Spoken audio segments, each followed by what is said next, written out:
해법을 찾는 토론 이슈엔 직설 시작합니다. 우리 경제가 복합적인 위기와 맞닥뜨렸다는 위기감이 커지고 있습니다. 글로벌 인플레이션이 지속되는 가운데 기준금리 인상과 또 달러 강세까지 더해지면서 경제 부담이 커지고 있죠. 기업들의 비상 경영이 확대되고 가게는 지갑을 닫고 있습니다. 그만큼 앞날이 불안하다는 얘기일 겁니다. 이럴 때일수록 정치권이 국민이 안심할 수 있는 정책과 또 정치를 펼쳐야 할 것 같습니다. 그래서 오늘 특별한 시간 준비해봤는데요. 21대 국회 최고의 경제통 두 분과 함께 한국 경제 괜찮은지 진단해 보는 시간 가져보겠습니다.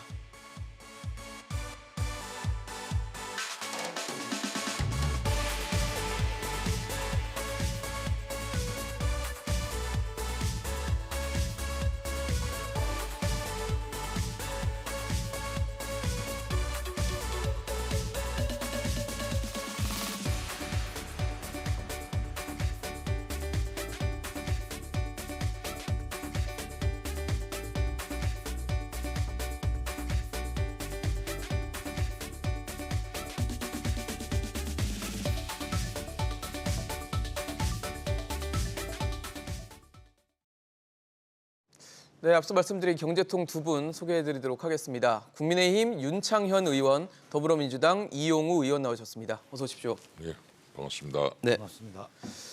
네, 최근 한국 경제, 글로벌 경제 모두 할 것 없이 어려운 상황입니다. 특히 유례없는 고물가 상황이 계속되고 있고 여기에 기준금리 인상, 원달러 환율까지도 심상치 않은 모습을 보이면서 퍼펙트 스톰이 올 것이다 이런 불안감마저 커지고 있는데요. 일단 두 분께 좀 여쭤보겠습니다. 윤 의원님 어떠세요? 예. 현재 경제 상황 어떻게 좀 진단하고 계십니까? 예, 대부분 비슷한 진단을 하고 있다고 봅니다. 예.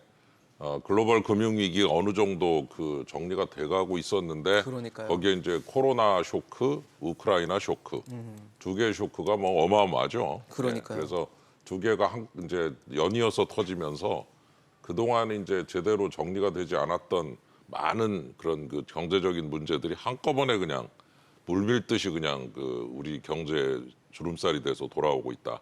그런 얘기를 할 수가 있고 하나만 추가한다면 예. 우리 연대 성태윤 교수께서도 이제 그런 얘기를 많이 하시는데 네. 저임금에서 고임금으로 갑자기 쉽게 말해서 최저임금이 너무 빨리 올라가지고 물가 상승률 2%였는데 최저임금이 약 2년 누적 30여 %가 올랐어요. 네네. 그래서 우리나라는 또 임금 쇼크까지 추가가 돼 있었다. 2018년, 19년 네. 코로나 전이죠. 그럼 이제 우리나라 고유의 최저임금을 포함한 초주성 임금 소득 쇼크, 주도 성장까지. 임금 쇼크 플러스 코로나 쇼크 플러스 우크라이나 쇼크 세 개가 이제 계속 그냥 연이어서 터지고 그 세 개의 쇼크가 아직도 영향을 주고 있으니 우리는 조금 더 힘들다.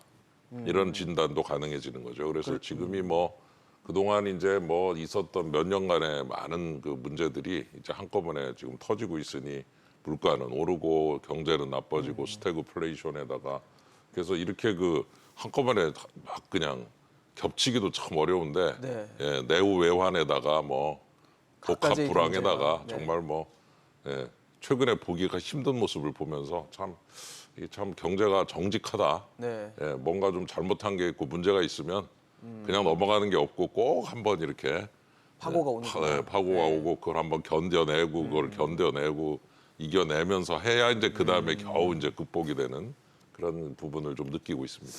네. 이용우 의원님 어떠십니까? 비슷한 생각인데요.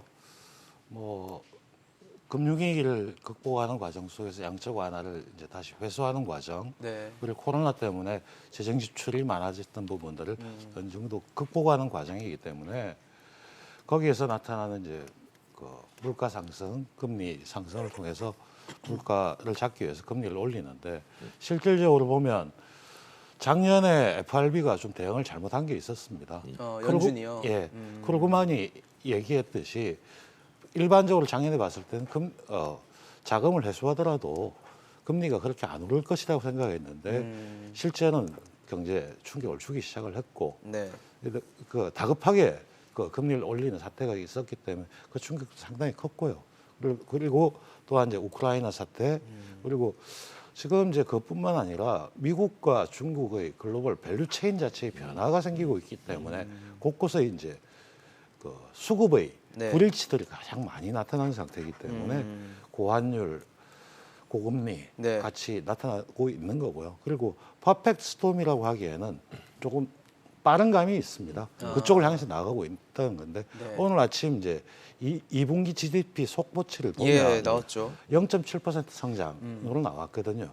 그 자체도 보면 사실 코로나가 끝나는 상태에서 보복적 소비라든지 그래서 민간 소비가 상당히 회복돼서 나타났는데 지금 현재 물가 상승이라든지 고금리 고환율의 불확실성이 높아지는 상태면 네. 가계도 소비를 줄일 수 있는 그런 상태가 되기 때문에 현재는 퍼펙트 스톰으로 들어가기 직전의 상태. 아, 그렇기 때문에 정책적으로 잘 대응해야 될 그런 시점이라고 생각합니다. 네. 두 분이 뭐 비슷하면서도 굉장히 또 위기의식을 갖고 있는 얘기들을 해주셨는데 사실 물가의 요인들이 국내 요인보다는 사실 대외적인 요인이 굉장히 산재해 있어서 이 대외적인 요인을 좀 통제를 하지 않으면 근데 통제가 참 쉽지 않고 그렇죠. 또 그래서 이 부분에서 좀 우려가 되는 부분이 있는데 특히 강달러 흐름이 계속되면서 이게 수입 물가를 자극하고 다시 또 국내에 또 물가를 자극하는 부분들이 있으니 환율을 어느 정도 좀 이제 낮추지 않으면 환율 상승 악력을 낮추지 않으면 물가를 잡기 힘들다 이런 해석도 있는데 어떻게 보십니까? 글쎄 그 환율을 어떻게 보느냐는 시각은 좀 다양하지만 제가 볼 때는 환율이라고 하는 것은 경제가 좋아져야 안정이 되는 거거든요. 우리나라 경제가 좀 안정이 되고 좋아져야 환율이 안정이 되는데 거꾸로 환율을 잡는다는 뜻은 우리 경제가 안정이 되고 좋아진다는 뜻이 되거든요. 네네. 근데 지금 상태에서 뭐 금방 좋아질 수 있는 과연 그런 그 계기를 마련할 수 있겠는가? 다만 이제 조금 너무 그 성급한 얘기지만 네. 그 우크라이나 사태가 극적으로 종전이 되거나 휴전이 된다. 예를 들어서 예. 그러면 이제 갑자기 소나기가 막 오다가 네. 탁 그치더니 비가 그냥 하늘이 그냥 맑아지는 개는. 거나 똑같은 거죠. 비가 개는 거죠. 그래서 이제 예를 들면 이제 그런 그 생각지 않았던 아주 그 정말 끝내주는 그 포지티브 쇼크, 영어로 하면 네. 긍정적 쇼크죠. 그런 부분에 대해서는 한번 생각은 해볼 가치는 있는 것 같아요. 왜냐하면은 우크라 사태가 과연 얼마나 갈 거냐. 그러게요. 뭐 가을 정도 오면은 이제 군수 물자 여러 가지 뭐 한계들이. 비축되네 탄약이라든가 등등 한계를 보일 거다라는 지적도 있고 그래서 좀 조심스럽긴 하지만은 환율이 안정되려면은 그런 식으로 우리가 또 컨트롤할 수 없는 네네. 우리가 조정 가능하지 않은 변수에 의해서 다시 좋아질 수 있는 여지 그리고 경제가 좀 그때가 되면 공급망 충격도 좀 줄어들고 네. 그리고 주가도 좀 반등하고 물가도 조금 안정 기미가 조금 보이고 완벽하진 않지만 그래서 저는 내심 그 우크라이나 사태 종식이라고 하는 아주 끝내주는 호재에 이벤트가. 대해서 네. 은근히 좀 기대감을 가지고 있는데 네. 과연 그게 언제 올지 그러게요. 언제 우리한테 그런 소식이 들릴지 그거는 뭐 도저히 짐작하기가 힘들어서 네. 푸틴 대통령께서 이제 어떤 생각을 하시느냐에 따라서는 그 경제 전체 세계 경제에게 큰 선물을 줄 수도 있는 그러게요. 그런 여지도 있다 이런 면에서 그 정도는 돼야 좀 아마 환율도 안정되고 좀 경제도 경제가 좀, 좀 네. 조금 부드러워지면서 이제 좀 정신을 좀 차릴 수 차리고 있는. 이제 다시 잘 갈 수 있는 여지가 마련돼 모든 것이 다 해결되는 건 아니지만 네네. 좋은 호재가 올 거고 그 전까지는 아마 쉽진 굉장히 쉽지 않을 겁니다. 그냥 진흙탕에서 소나기 오면 사실 그 비 아무리 우산 써도 뭐 물 튀기잖아요. 예, 어떻게 완벽하게 소나기를 안 맞을 수가 있겠습니까? 네네. 지금 약간 그런 의미로 해석할 수 있는 경제 상황이다. 환율은 그 모든 것들이 반영이 돼서 지금 우리들에 충격을 주고 있어서 환율과 물가 이런 것들이 같이 안정되는 거지 뭐 환율부터 안정되면 그 다음에 물가가 안정되고 이거는 아닌 것 같아요. 개별적으로 가는 건 아니다. 개별적으로 네. 가는 여지가 조금은 있겠지만 네네. 크게 보면 같이 가는 거 비슷하게 어렵다. 봐야 되겠죠. 근데 사실 우크라이나 사태가 언제 어떻게 될지 참 우리가 어떻게 핸들링할 수 있는 부분이 아니다 보니까 우리가 할 수 있는 거는 잘 하고 있는지를 좀 여쭤보고 싶어요. 정부가 일단은 현재 뭐 여러 가지 물가 대책도 내놓으면서 뭐 2차 추경 민생 안전 대책 또 뭐 경제 정책 방향 각종 내 물가 대책을 한 5번 정도 내놨다고 하는데 어떠세요? 잘 대응은 하고 있다라고 평가하십니까? 좀 아쉬운 게 환율 예. 문제 같은 경우에서 심리적 요인도 작용을 하고 있거든요. 네, 예. 그러니까 경제의 불확실성이 높아지는 상황이기 때문에 누구라도 기업도 그렇고 달러에 대한 그 수요가 네. 생기고 있죠. 그렇죠. 근데 심리를 안정시키는 방법 중에는 실제로 통화 수합, 한미 통화 수합 같은 것들을 조속하게 했어야 됩니다. 근데 그 경우도 보면 지난번 바이든 대통령이 왔을 때부터 시작을 해서 그다음에 재무부 장관이 왔죠. 재무부 장관의 소관 사안은 아닙니다. 근데 논의는 좀 진행되고 있는 것 같은데 네. 그런 부분에서 정부의 노력이 명확하게 있었어야 되고 그거에 예. 대해서 또 진행 경과를 국민들이 알려줌으로 해서 심리를 안정시켜야 될 그런 것도 필요했습니다. 네. 그런 것들을 잘 관리하지 못했던 측면이 있고요. 그다음에 우크라이나 사태에서 윤 의원님께서 오히려 긍정적인 효과가 나타날 수도 있다고 하지만 지금 이준석 대표가 우크라이나를 방문한다든지 네네. 또한 대통령께서도 우크라이나 사태에 대해서 언급을 한다든지 이럴 때 그 외교는 발언보다도 상당히 중립적이면서 우리 러시아가 푸틴이 어떤 마음을 가지냐에 따라 달라질 수 있는 부분이 있고 또한 수출의 경우에 있어서 네네. 우리나라 이번 숫자에서 보여줬는데 대중 수출이 좀 줄었습니다. 네네. 우리나라에서 대중 수출을 차지하는 비중이 제법 그렇죠. 높기 때문에 최상목 수석이 뭐 이유가 대안이다 이런 것이 아니고 수출선 다변화라든지 여러 가지 표현을 할 수도 있음에도 불구하고 상대를 자극하는 언어를 씀으로 해가지고 실제 경제 상황을 좀 더 어렵게 하는 부분이 있었다. 그리고 특히 봐야 될 부분은 저는 이제 윤 의원님하고 좀 다르게 보는 게 이 네. 공급망 충격은 네. 짧은 시간 내에 해결될 문제는 아니다. 특히 이제 뭐 2차 전지 문제라든지 우리 요소수 사태에서 봤듯이 네. 여러 가지 그 소부장 관련해서 그 공급망 충격이 올 가능성이 항상 있습니다. 그렇다면 이거는 범정부적으로 총리든 나서서 각종 산업에 있어서 그런 충격이 올 수 있는 부분이 뭔지 점검을 하고 거기에 대한 대비책을 총력을 기울여야 되고 충격을 최소화할 조치를 해야 되는데 네네. 그런 모습들이 보이지 않는다. 그런 모습이 보여야지만 이런 그 서플라이 체인의 충격이 왔을 때 물가의 변화를 줄 때 정부가 어떻게 하고 있다. 그 경제 주체한테 심리적 안정을 줄 수가 있는데 그런 부분에서는 그 대책들이 잘 보이지 않는다. 이렇게 평가할 수 있습니다. 그러니까 심리를 잡는 데는 좀 아쉬웠다는 말씀을 지금 이용호 의원님께서 계속 주셨거든요. 어떻게 보세요? 현 정부의 물가 대책은 잘 되고 있나요? 글쎄 이 물가라고 하는 것이 왜 올랐느냐라고 하는 본질적 문제에서 쉽게 말해 돈을 풀어서 그동안 너무 많이 돈을 풀었거든요. 네네. 그 뭐 돈 풀어서 이제 수요가 늘어나는 바람에 올라간 부분하고 예. 그다음에 이제 물건이 제대로 공급이 안 되고 갑자기 에너지가 공급이 안 되고 곡물이 그렇죠. 공급이 안 되고 하면서 원자재들이 안 오는 나오고. 비용 압박적인 그 수요 견인 인플레, 비용 압박 인플레 뭐 이렇게 두 가지로 해석을 해본다면 두 개 다 뭐 그렇게 간단치가 않은 문제거든요. 쉽지 않은 문제죠. 예, 예. 네. 그래서 이제 잘하고 있다, 못하고 있다라고 하는 것에서 수요 견인 쪽은 좀 돈줄을 줄여야 되는 것이고 네. 공급 압박 쪽은 물건을 좀 다른 방향에서 많이 확보해 와야 결국 해결이 되는 건데 이 물건이 뭐 밖에서 이렇게 쉽게 확보되는 것도 아니고 그렇죠. 돈줄을 또 재면은 지금 가계 대출이 2,000조가 갔던 나라에서 1% 금리만 올라도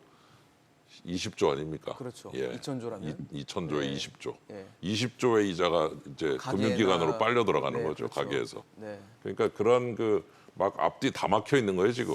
예, 외통수적인 그런 측면도 있고. 쉽지가 그래서 않아요. 저는 이제 이런 것을 그 해결하는 방법에 있어서 정석대로 가는 수밖에 없는 거고. 정석이요. 예, 무슨 얘기냐면 돈줄을 잴 만큼 잴 필요가 있고 그다음에 또 공급망 충격에 대해서 최대한도로 여러 가지 루트로 물건을 확보해서 공급을 네. 하는 노력 그리고 이런 것들에 대한 이제 국민들에 대한 대국민 어떤 홍보라든가 또는 여러 가지 소통 이런 것들에 대해서 신경을 써야 되는데 이제 지금 이 의원님께서 말씀하신 그런 부분은 이제 소통의 문제가 좀 있지 않았느냐라고 하는 것에 대해서는 한번 잘 살펴볼 가치가 있고 그 부분은 뭐 추가적으로 우리가 많이 노력을 하면 될 부분인데 그 전에 본질적 문제는 금방 해결될 문제가 아니라서 그러니까요. 제가 네. 좀 그나마 좀 기분을 좋게 만들려고 우크라이나에서 종식이라고 하는 이런 네. 얘기를 했는데 아까 말씀하신 대로 그게 종식되더라도 모든 게 해결되지는 않는다라고 맞아요. 하시는 네. 말씀에 동의하는데 예. 다만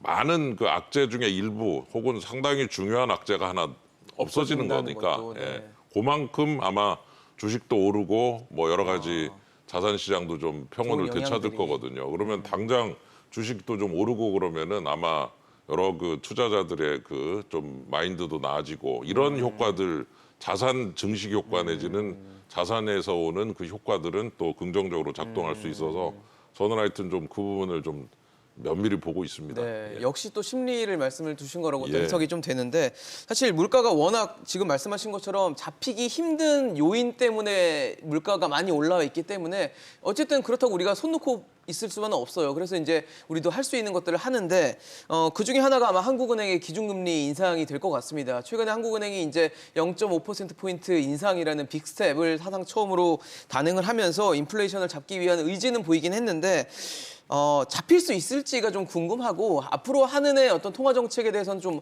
어떤 스탠스로 가야 된다고 보시는지도 여쭤보고 싶습니다. 뭐 50bp를 올렸고 앞으로 지속적으로 점차 올릴 거로 예상합니다. 그리고 뭐 미국 FRB도 대체로 한 75bp 다음 주에 연준도. 네. 그렇게 된다면 금리 상황을 봤을 때 금리를 안 올릴 수는 없을 겁니다.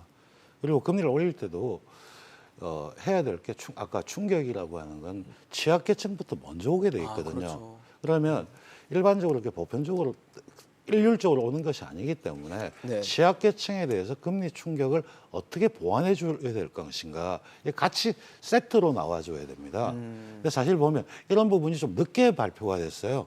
사실 보면 민생금융안정대책이라든지 이런 것들이 사실은 금융위원장도 빨리 임명을 하고 체제를 정비해가지고 이게 조율이 돼서 나왔어야 되는데 이게 좀 늦게 나오다 보니까 예. 그리고 늦게 나오면서 또 하나는 그 내용 자체도 보면 그 정확하게 네. 제시가 되지 않은 그런 측면이 있었고요. 특히 가계부채 문제가 심각하기 때문에 그 충격에 대해서 항상 생각을 해야 될 거고요. 네네. 그리고 그렇다고 해서 또 기준금리를 한꺼번에 그대로 올려버리는 이런 운은 안 범했으면 좋겠습니다.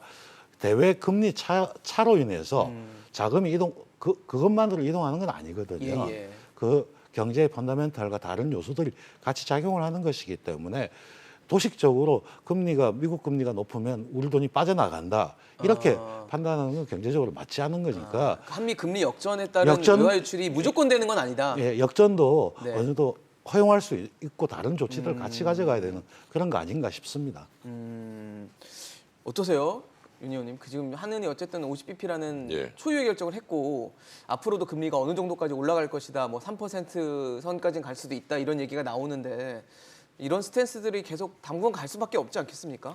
지금 그 국회에서는 꼭 존경하는이라는 말을 붙이거든요. 네네, 존경하는 의원님. 존경하는 네. 이 의원님 이렇게 표현을 하니까 좀 예. 어색하더라도 양해해 주시고요. 네. 존경하는 이 의원님께서 말씀하신 부분에 아까도 말씀하셨는데 그 공급 요인과 수요 요인이 합쳐져서 물가가 막 오르고 있는데 그거를 잡는 방법은 이제 하나밖에 없다. 금리 올리고 통화량 줄여서 물가를 잡는 수밖에 없는. 네, 수요를 억제하는. 공급 쪽은 어떻게 앉을 수가 못하니까. 없으니까.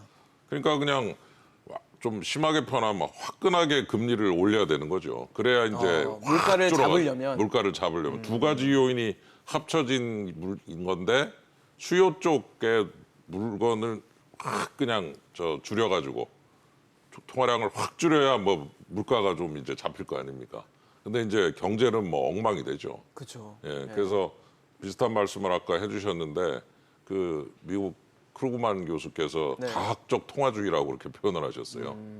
그러니까 한마디로 왜 공급과 수요가 요인이 합쳐진 물가 상승을 돈과 금리로만 해결하려고 하느냐. 그러려면 금리를 엄청 올려야 된다. 그러면 그 올리는 과정에서 경제가 엉망이 되니까 좀 너무 심하게 금리를 올리지 마라. 예, 가학적 통화주의.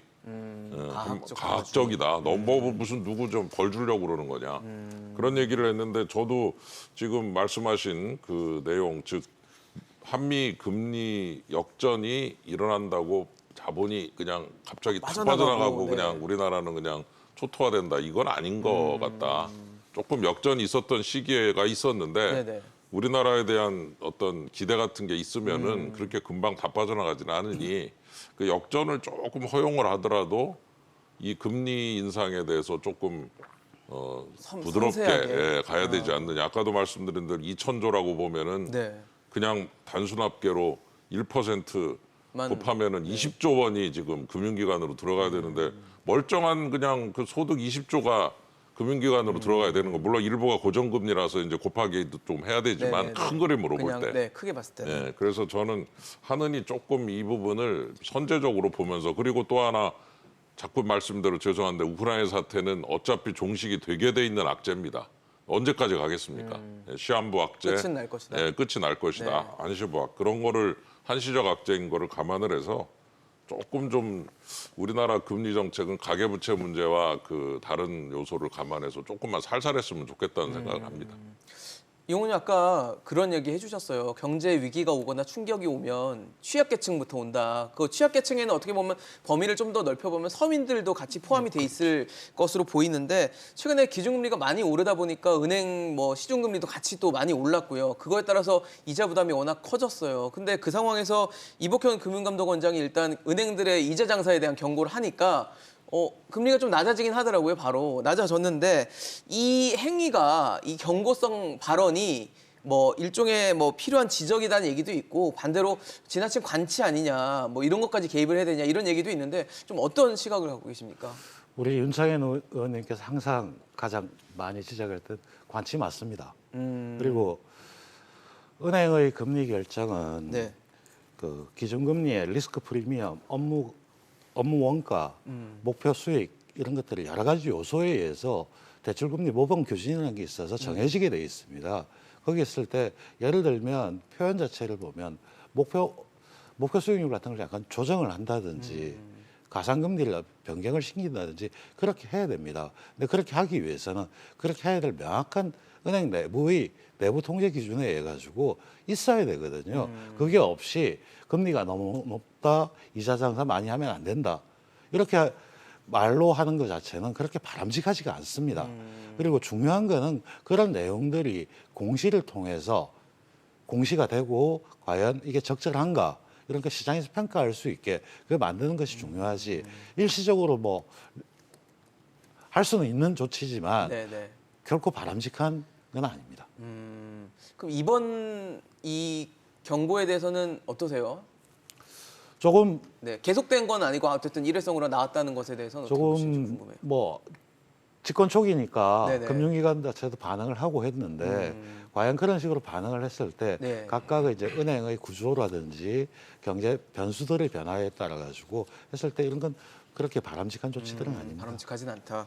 어떠세요? 윤 의원님도 같은 의견이십니까? 글쎄 뭐 제가 볼 때는 이 방역 조치 같은 것도 가만히 보면은 뭐 멀쩡한 사람들한테 저 일찍 집에 가라고 그러고 마스크 쓰라고 그러고 그리고 저기 저 빨리빨리 저기 가게 문 저 닫고. 거리도 네. 가게 뭐 거리 네. 두라고 그러고 네. 참 멀쩡한 사람들은 난 걸리지도 않았는데 왜 이렇게 나를 괴롭게 하는 거야 이런 면이 있거든요 방역이라고 하는 게 예, 그래서 저는 이제 그 지금 위기 상황에서는 금융 쪽에서의 방역 조치도 좀 필요하지 않는가. 저도 뭐 이 부분에 대해서 많이 보고 있었고 또 네. 생각도 많이 했지만은 위기 상황이라는 것은 우선 굉장히 중요하다는 생각이 들어요. 그러니까 우크라이나 사태가 종식되면서 요거 넘어가면 이제 조금 나아지게 돼 있는데 지금 막 소나기가 막 오고 있거든요. 네네. 예, 그랬을 때 그 소나기 올 때는 좀 우산을 좀 주는 거죠. 예, 그리고 끝나면 이제 다시 또 반환을 하더라도.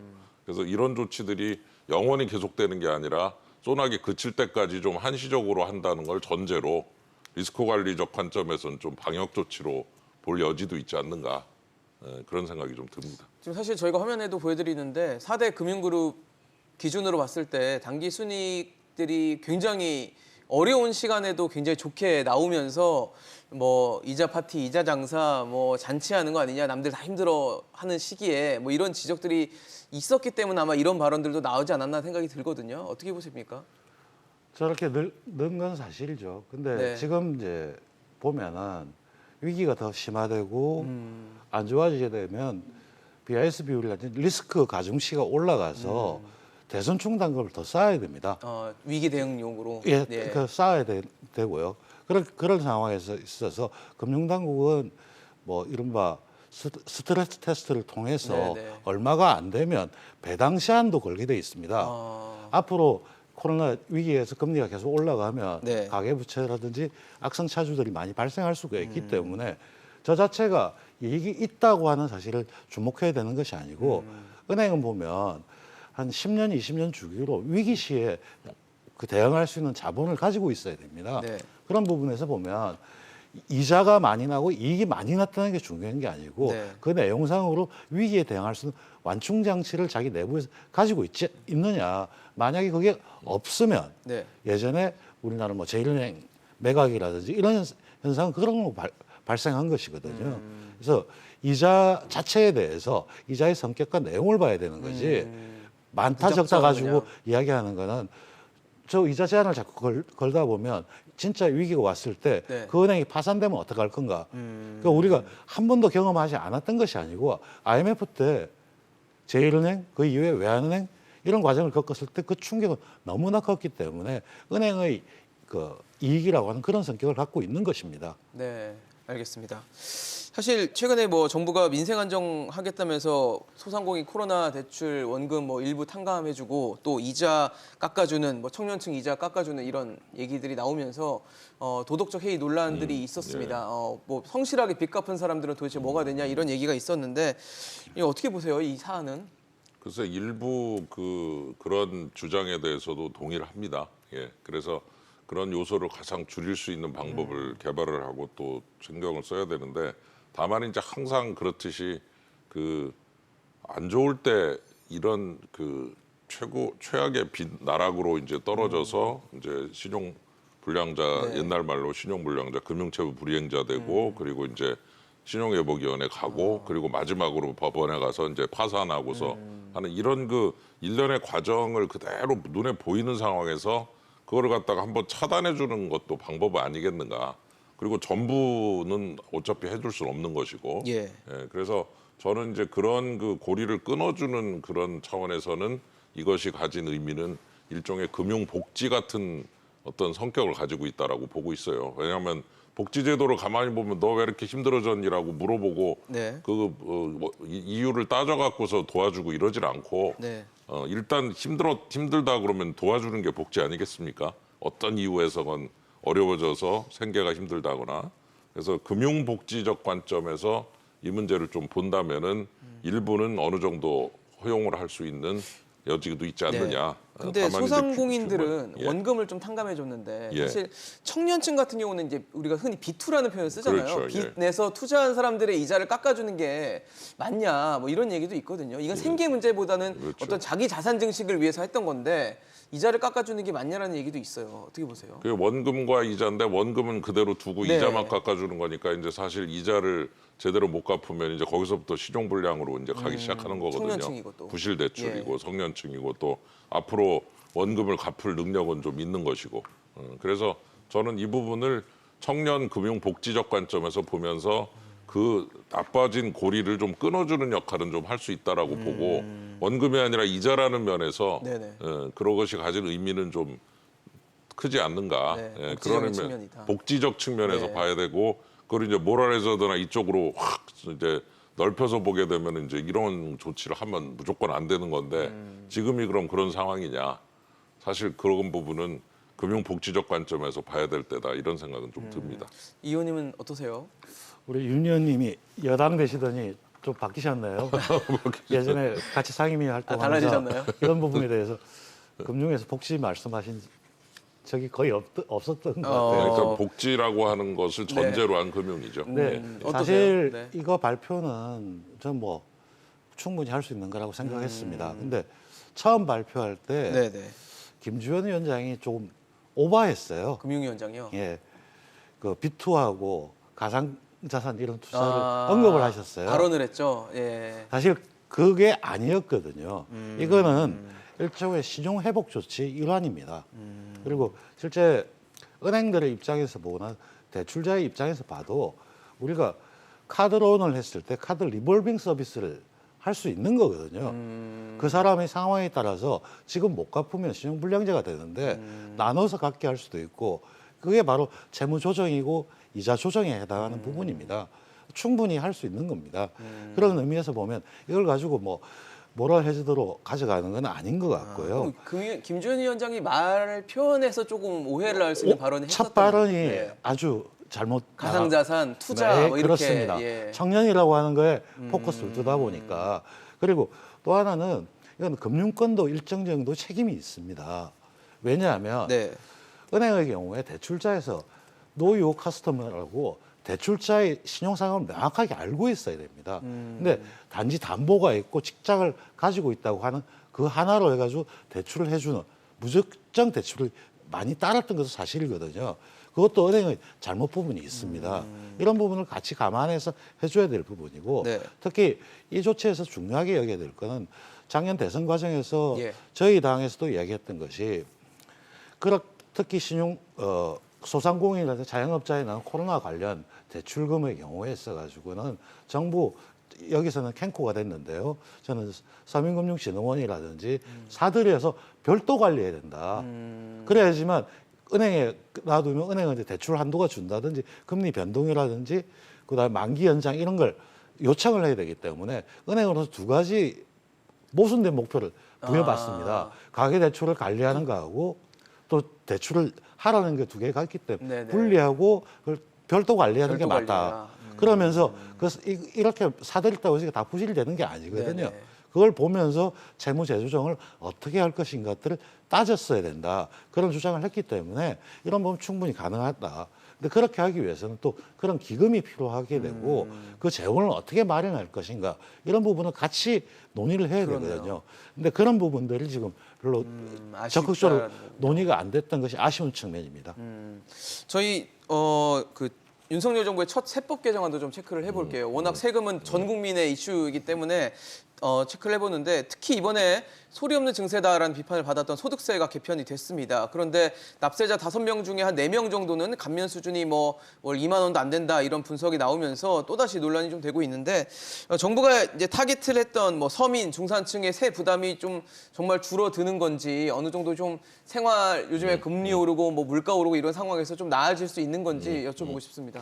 소득세 자체를 내시는 분이 한 반 정도 됩니다. 그러면 그렇죠. 이제 사실 뭐 엄밀히 따지면 그동안 소득세 안 내셨던 분들은 그러면 전혀 상관이 없는 거죠, 그렇죠. 사실은. 어차피 안 냈으니까. 어차피 안 냈으니까. 네. 그래서 이제 저희들이 또 이런 문제를 볼 때마다 왜 서민들의 부담은 이렇게 세금을 통해서 이렇게 좀 적게 지원을 하느냐라는 건데 이 조치 자체가 세금을 내시는 분들에 대한 조치인 거죠. 그렇죠. 예. 자세한. 그걸 우선 네. 전부가 아니라 세금을 내는 분들에 있어서 일부 좀 깎아드려가지고 그 가처분 소득이 늘어난 만큼 좀 돈 좀 쓰시라. 예, 뭐 어디 좀 외식도 좀 하시고 이런 소비를 거죠. 좀 해서. 소비를 네, 진작시키고 경제를 또, 네, 영향을 그래서, 주는. 또 빚도 갚을 수도 있는 거고. 그래서 우선 그 줄어드는 세금 부담의 그 본질은 네. 세금 내시는 분들을 대상으로 한 조치라고 하는 것을 분명히 해야 된다. 그리고 나머지 세금 안 내시는 분들에 대해서는 다른 방법으로 지원을 해드려야죠. 다양한 방법 있잖아요. 뭐 재정 지출이라든가. 그래서 우선 이 조치의 본질을 갖다가 우리가 자꾸 섞으면 안 된다라고 생각이 들고 그리고 세금 많이 내던 사람이 많이 줄고 적게 내던 사람이 적게 주는 거 당연한 거 아니겠습니까? 예, 줄어드는 폭으로 보면. 근데 줄어드는 폭의 비율을 보면 또 꼭 그렇지도 않아요. 예, 그래서 저는 이 조치의 본질은 가처분 소득을 늘려주는 방법으로 세금 부담을 깎아주는 건데 세금 자체가 반 정도밖에 안 내는 상황이다. 이미 부담을 안 하시는 분들이 거의 반이거든요. 예. 그래서 이제 그런 식으로 한 일부에 대해서 일단 조치를 취한 것이다. 이렇게 일부 보면은 조치다. 그 부분을 조금 우리가 크게 볼 수 있고 다른 그룹은 다르게 조치를 한다. 이렇게 생각을 할 수 있겠습니다. 어떠세요? 이 의원님 어떻게 보십니까? 뭐 윤 의원님 말씀 중에 한 가지 교정하는 게 우리 근로소득자 중에서 세금을 안 내는 사람의 비중은 37% 정도 됩니다. 네, 40%좀 안 되죠. 예, 네. 많이 늘어났고요. 근데 세금의 문제에 있어서 소득세를 내지 않는 부분이 있기 때문에 네네. 특히 서민과 취약층을 감안한다면 저는 EITC 근로소득 장려 근로장려 세제. 예. 예. 그걸 좀 더 확대해가지고 같이 엮을 수가 있는 거였거든요. 실제로 국민의힘에서도 오세훈 시장 같은 경우 안심소득이라는 개념이 EITC 연장선상에 있으면서 많은 사람들이 소득을 파악을 하고 소득세를 들어오게 만드는 그런 효과를 가집니다. 그런 부분들이 싹 빠져 있고요.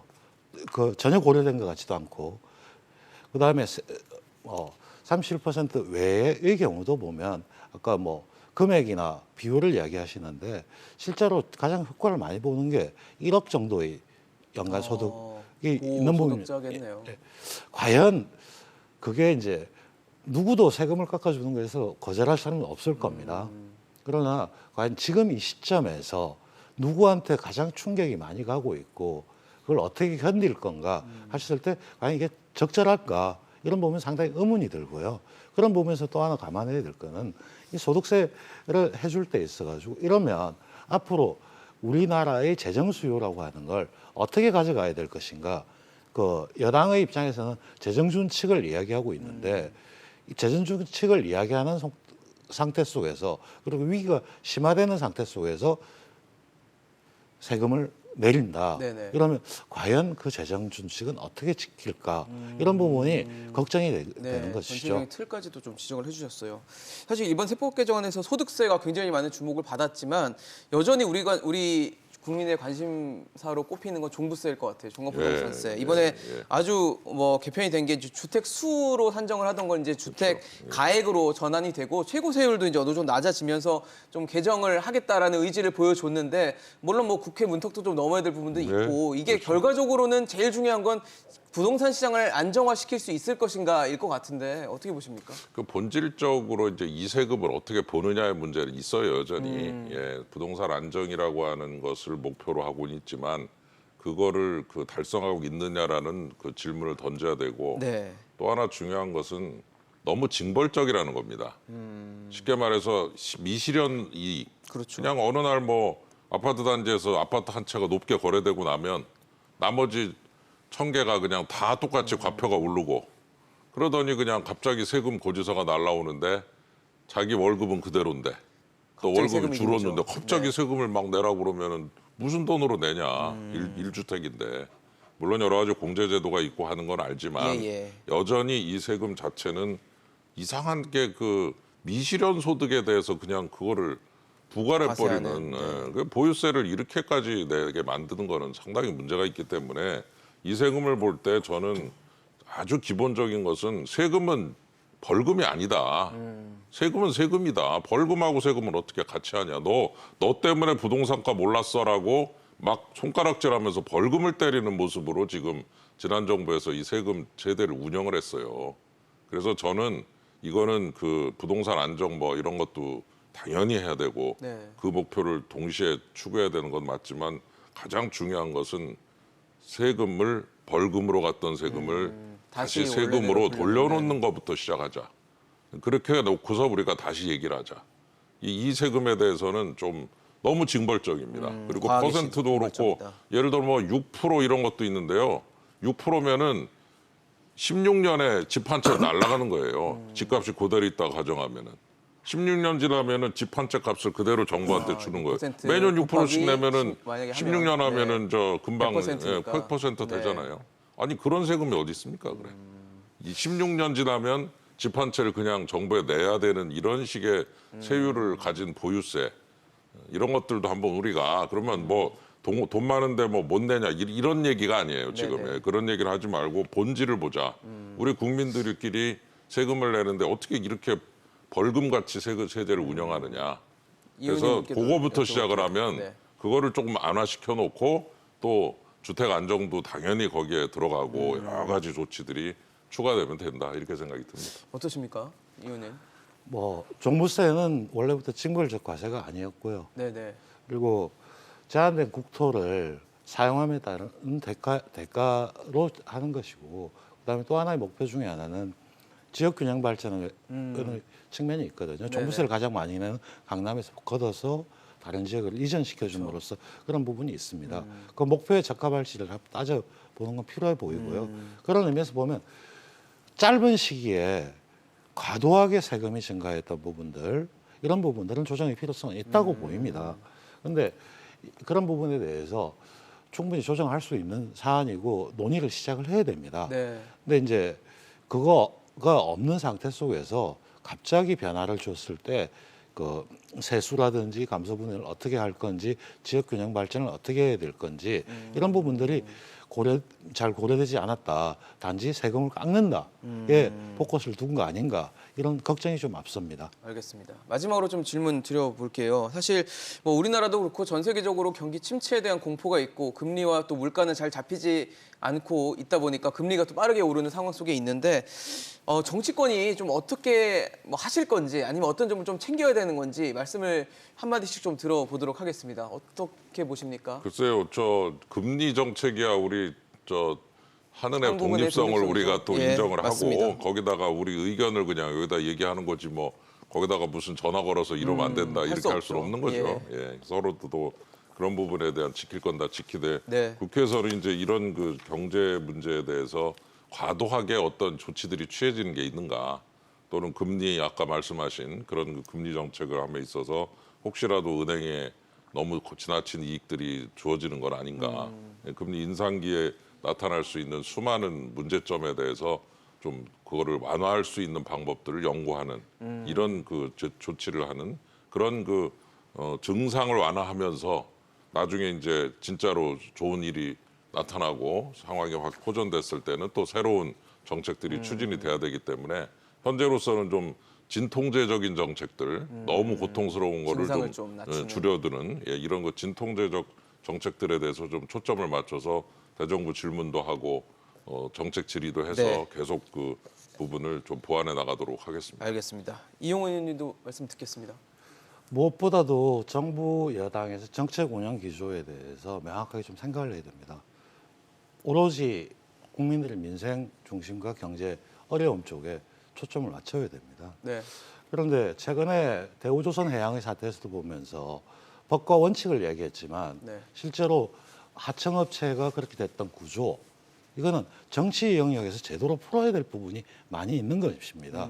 그런 거 없이 일방적으로 한쪽으로 그 피해를 강요하는 그런 현상이 있어서는 곤란한 것이죠. 예. 그러니까 법의 영역이 있고 정치 영역이 있는데 정치 영역은 그 구조의 문제를 접근하고 여야가 협의해야 될 부분인데 그런 부분들에서 좀 더 민생을 중심으로 해서 봐야 될 겁니다. 알겠습니다. 두 분 오늘 진단해 주시고 또 마지막에 약속해 주신 부분들을 어떻게 또 잘 해 나가시는지 저희도 마찬가지고 국민들이 아마 바라보고 지켜보고 있을 겁니다. 잘 지켜주시기를 기대하겠습니다. 오늘 21대 국회 최고의 경제통 두 분 윤창현 의원, 이용우 의원과 함께했습니다. 이슈앤직설 오늘 준비한 소식은 여기까지입니다. 지금까지 함께해 주신 여러분 고맙습니다.